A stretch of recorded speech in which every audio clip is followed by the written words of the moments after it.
a very warm welcome to a brand new episode of Melt. I'm Ritvika Gupta, and on the show today we'll be speaking to Sir Martin Sorrell, and he's going to give us a glimpse of what to expect in 2019 in the world of advertising and marketing. Anant Rangaswami, editor of Melt, is here with me today. Hi Anant. Hi. So Anant, you had a lengthy chat with Sir Martin Sorrell. So why did we speak to him?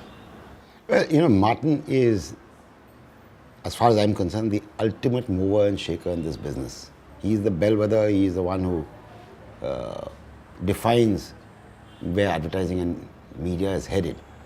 And I wanted to get a sense from him on a very, very sort of volatile year ahead, saying where are we headed, what is going to happen to traditional media, what is going to happen to traditional agencies, what is going to happen to digital, what is going to happen to mobile, what is going to happen to data. And these are all big questions, and there's no person better than Martin to give us the answers. Great, so let's quickly dive into the conversation. Let's get ready to melt with Sir Martin Sorrell. Martin, thank you for talking to us. Good, always good to see you, Anant.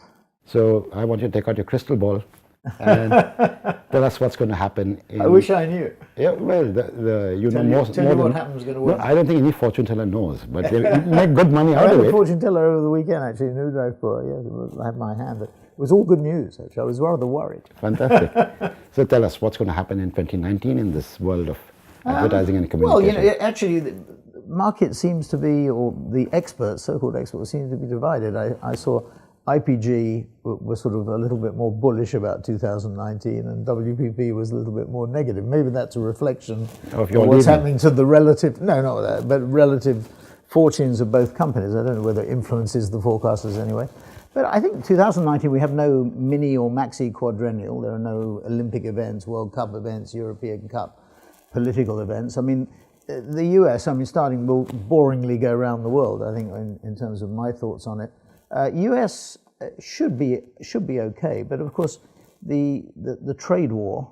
I see that the Chinese have just offered to reduce automobile tariffs of US cars into China, which will probably help. And they're clearly trying to negotiate something. How far they will go is another issue. Right. But the big question mark is the US trade war. I mean, I still sit on the Business Council in the US, and the CEOs of the Business Council are very bullish. I mean, at our last meeting in Detroit a few weeks ago, a month or so ago, their forecast for the US economy, they do a sort of internal forecast of the US GDP, was quite extraordinary. Above 3% for 3 years. So that tells you how bullish. With no inflation. And tells you how bullish the US business community is about Trump. I mean, it's complete reverse, frankly, with Obama, who was felt not to like business. Right. In a way, to be frank, a little bit like I think people feel about Theresa May in the UK. So the US, I think the big question mark is whether the US economy can keep going in front of the 2020 election. We'll have some election spending kicking in. We still see who the Democratic candidate will be. I still think at this particular point in time, Trump will be re-elected. There are questions now about impeachment and the Mueller investigation, how significant that will be. But on putting that to one side for a minute, which is putting a lot to one side, I guess, I think it's likely he'll be, again, on the populist wave that we see, will be re-elected. But 19, I think there will be some question marks about the US economy by the general election. The question whether it hits in 19 or we have to wait till 20 because the election is in November 20. For the UK? Well, the UK, well, Latin America first. Mexico, question mark. Right. The political change has raised Obrador, big question mark. Colombia, I think pretty positive. Brazil, I'm bullish on. Some people don't like the new administration, but I'm too right wing, but I'm bullish on it. And then I'm bullish on Argentina as well with Macri. Turning to the UK, big question mark. We're in the midst of political chaos, really, around Brexit, and it's so difficult. You got that one wrong with your crystal ball.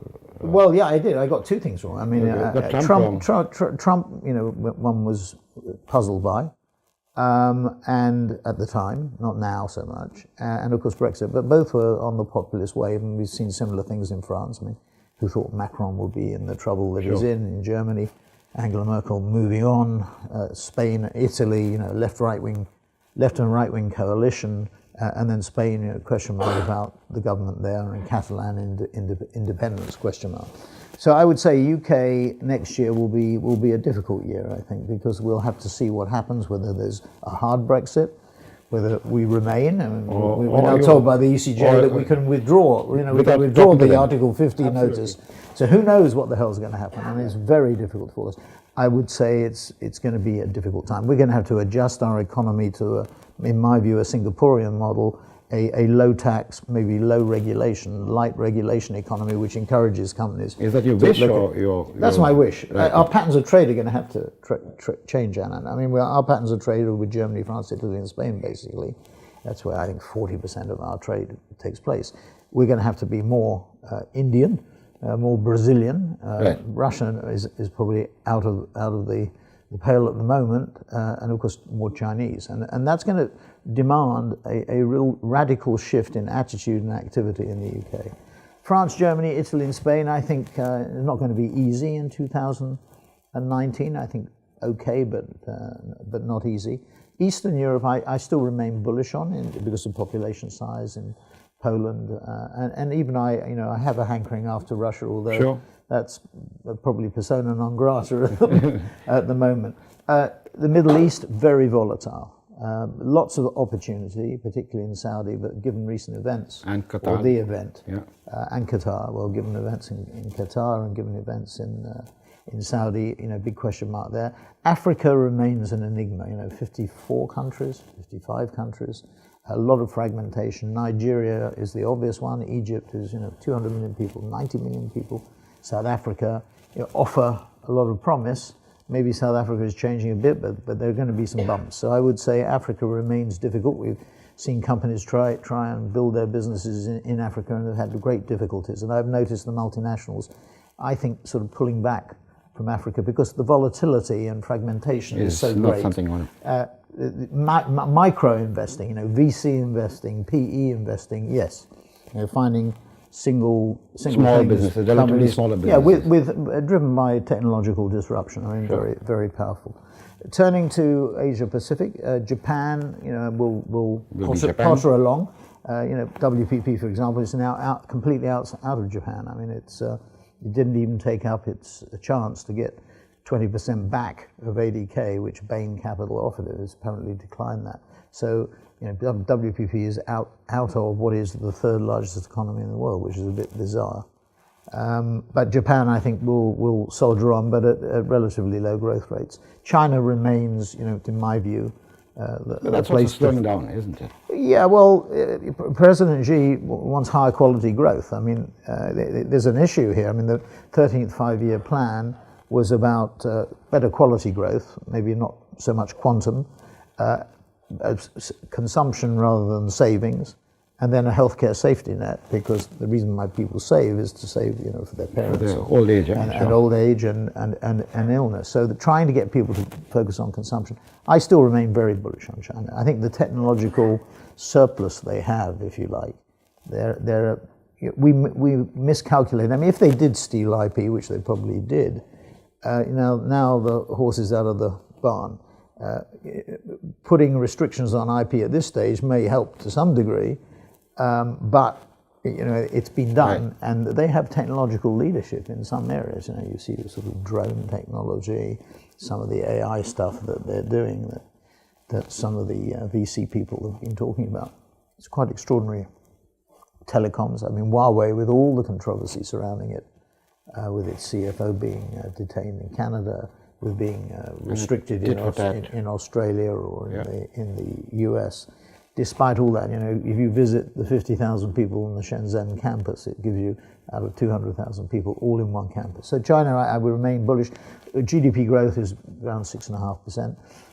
When I was last in Shanghai a few weeks ago, somebody said to me who'd been involved in the planning effort in Beijing, the 13th five-year plan, etc., that they will be prepared to see the GDP growth rate go to 5%. Now this confounds the wisdom, because the conventional wisdom is they need to grow at 6.5 to absorb the rural unemployment, the people coming into the cities each year.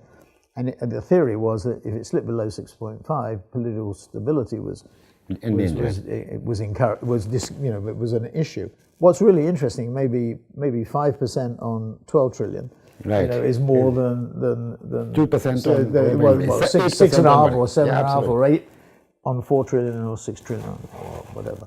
So I think that I remain bullish. India I remain very bullish on. You've got an election Spend here. a little bit of time on that, yeah. Well, you've got an election here next year. Obviously, the results in Rajasthan and the 3 results just came out in the last few days or day place some greater uncertainty. People here have said to me that that will be good for the BJP because it will prod them. Keep them honest. Well, there's better ways keeping them honest or not, but it will certainly prod them into more sort of aggressive activity. But I would remain bullish on the Indian economy. Seeing some of the things that we've seen here just even on this last visit are quite extraordinary. So there's a lot of work to be done, particularly in infrastructure, obviously. Right. The rest of the region, Indonesia I remain very bullish on. Vietnam, bullish. Pakistan, maybe with its new Prime Minister, will offer some interesting opportunities. And Australia and New Zealand, I think, will probably remain tough. Malaysia, probably not so easy. Singapore is really a regional hub rather than a market as far as we're concerned.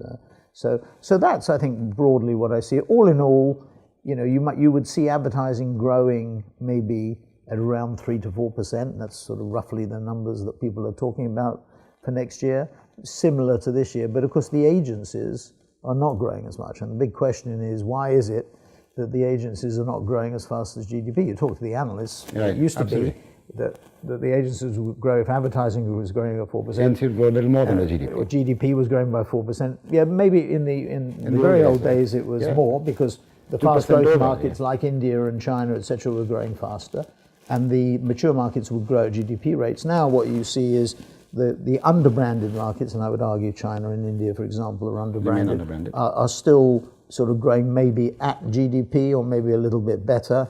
The mature markets have slipped. So what's your prognosis for the tech companies? My own view, for what it's worth, is it's not Google and Facebook. The relationships that the agencies have with Google and Facebook are so powerful and so important. I don't think it's disintermediation by them. I don't think the consultancies have made big inroads into the practical areas. I think they made inroads into the CEO's office, the C-suite, and the CMO's office, and the CFO and the CTO. Right. They've penetrated that.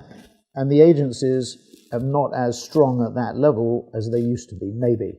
Right. And I think that's where the consultants... I agree with you. And then in-housing, we're at S4 Capital, we're pushing in-housing through Mighty Hive, and we're agnostic. If clients want to in-house, we'll help them and do care and maintenance. We'll do the hybrid model. So do you see more in-housing being done? I think clients are experimenting with it. I think when you're trying to deal with always-on content, 24/7 content. That's the issue. You're running a political campaign, basically. I think when you're now brand activity is very similar to politics, except it carries on forever. It's not constrained by the date of the election, but you have to respond in exactly the same way. So if you're trying to pump out content on a 24/7 basis, literally, and trying to proact and react to competitive activity, you have to have it always on. And having studios inside might make sense, or you think it might make sense. Yeah, I think that's happening in India. Well, I think you will do, because if you look at things like Geo, you look at what's happening in the content industry. India, to me, listening, just talking to a couple of people here over the weekend and in the last couple of days in Bombay, it seems to me that things like Geo will put such a demand on content and content creation on a 24/7 basis, an always-on basis, that the content industry will become increasingly important. That represents, and as somebody pointed out to me, the regulatory pressure in that area is not as great as it is as you see in some traditional areas. It's a bit like Airbnb, they don't get the same regulation as the hotels. We couldn't come up to your room till they give us access. Whereas Airbnb, you'd be through the windows. Yeah. But there is a phenomenal opportunity here, and I've always loved it here. So are you getting into that phenomenal opportunity? Sorry? Are you getting into that phenomenal opportunity in India? Well, we will do. Right. We will do. Definitely. we'll probably do it. I mean, the options are either by acquisition of a small company here, or because we have limited resources, or people. I think one of the things about 2019, I think there will be significant disruption in terms of people. Right. WPP is firing 3,500 people. It's a bit management by spreadsheet. I was watching the presentation yesterday. I mean, there were good parts of it in relation to technology. I think Andrew Scott did a good job from a financial point of view. But when you looked at it, I mean, it's quite interesting actually, because it was interesting because of what they didn't cover. Group M virtually got no mention. Right. And Christian Jewell is very good, who runs Essence. As I said, the technology piece by Stephen Pretorius was interesting. But there's no basic change in the strategy, and no mention of Group M, no mention of public relations, of Conan Wolfe or Donna Imperato or Burson or Hiller Knowlton. No mention of Kantar. Now they're planning to sell it, but they're not going to sell all of it, right? So, a review of Kantar actually, I think, would have been quite important. And Group M and Kantar are half of the company. Right. Absolutely. So it's a little bit bizarre. But there's no change in strategy. I mean, what they're saying is simplify the verticals. That's one thing. Country and client management. They've added company management. I'm not quite sure what that means. And then a digital underpinning. Well, that's what we were doing before. So no great change, which I think is the major disappointment, which is they haven't made any radical. They talk about radical evolution. They need a radical revolution. And I think as a result of that, and what you see going on at the other agencies, whether it be Omnicom or Prognosis or IPG or Havas or Dentsu, there will be disruption to the people. So I think people and new opportunities for people will become increasingly important. I mean, Ogilvy in London did the most extraordinary thing.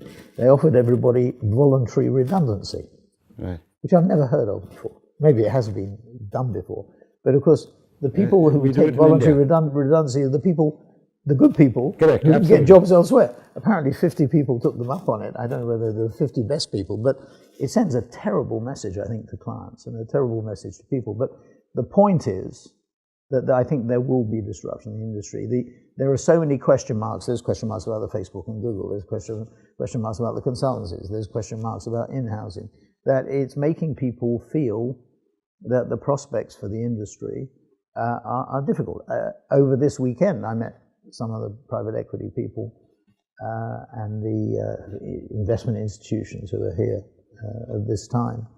And it was interesting, when in reaction to our industry, they almost sort of give it a black mark. Right. It's a because it's on its way down. Sunset. And I think that's, that means that people are going to be unsettled in the industry.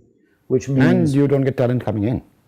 Well, interestingly, I think you do get people. I remember the WPP fellowship program, and harder to get into than the Harvard Business School, according to the Wall Street Journal. And I think, in a funny way, we're in a better position vis-a-vis McKinsey and Goldman Sachs than we were before Google and Facebook. I think we are seen as being adjacent. I mean, one of the good things in the WPP presentation yesterday was the conversation with Keith Weed at Unilever and Google and Adobe.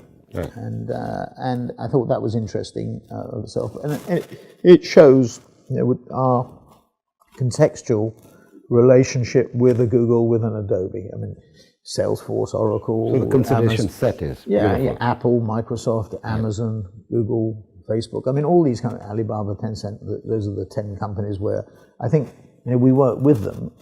Whether they will eclipse us in some point in time is one of the things that worries people. But the general tenor in the industry is the pressure on the industry. So I think 2019 we'll see a lot of movement of people. Not movement because people are firing 3,500 people, which, by the way, I disagree with. I think if you're firing 3,500 people and it's 3% of your workforce, what you're saying is you lost 3% of your revenues, which in WPP's case would be $600 million, which they deny. So, I mean, otherwise there's no reason to do that. Now, altering the balance, if you want different types of people is one thing, but I think basically there will be significant disruption. Right. Martin, to close, I want to ask you, you've spent a few days in India. Yeah. You're going to spend another day or two here. What do you think of Indian brands traveling abroad? Because there's been a lot of noise about that, and you will probably got a better smell of it in conversations that you have with CEOs and promoters? The big Indian entrepreneurs, some of them have started to do that, and some of them haven't. When you have a market this size, I mean, it's like China. When you have a market this size of 1.2 billion people, and a market that will be the most populous on the planet, and GDP, will continue to grow. GDP per capita will still be an issue. I think focus on this market is critically important. Right. I mean, in Russia, people, and indeed in China, because of political risks, people have diversified.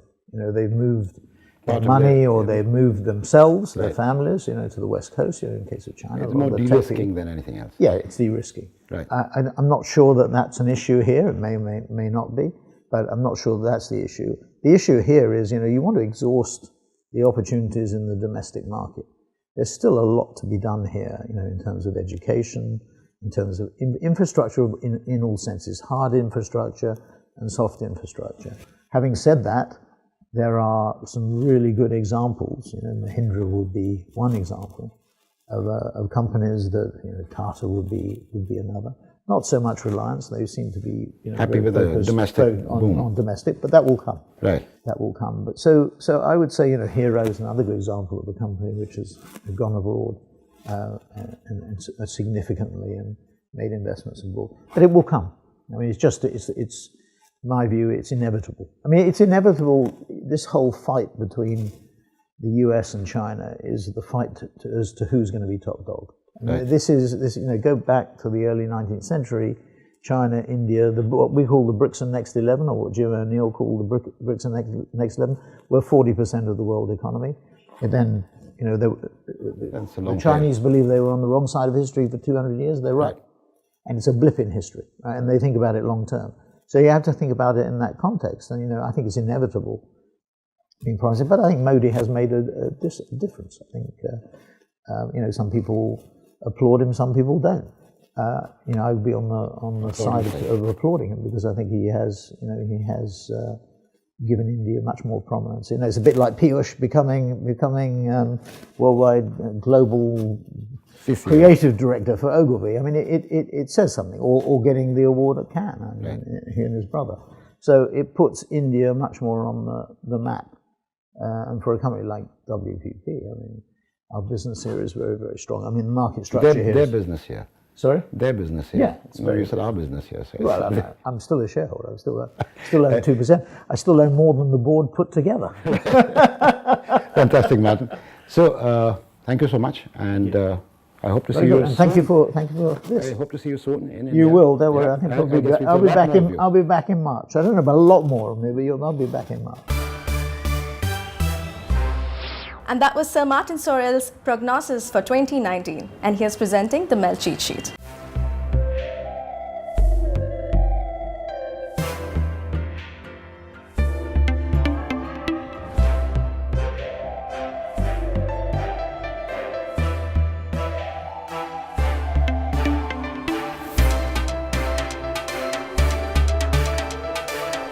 That's a wrap on this episode of MELT, and I'll see you next week, same time, same place. Do not forget to follow us on all our social media platforms. Next week, we'll be speaking to Piyush Pandey. Here's a sneak peek. Remember that I am the captain of this team. I'm not the manager of this team. The captain of the team has to play himself also. So, and I have to work with you that I bring out the best in you, and you bring out the best in me. Right. I am not a boss. I am the leader of a tribe.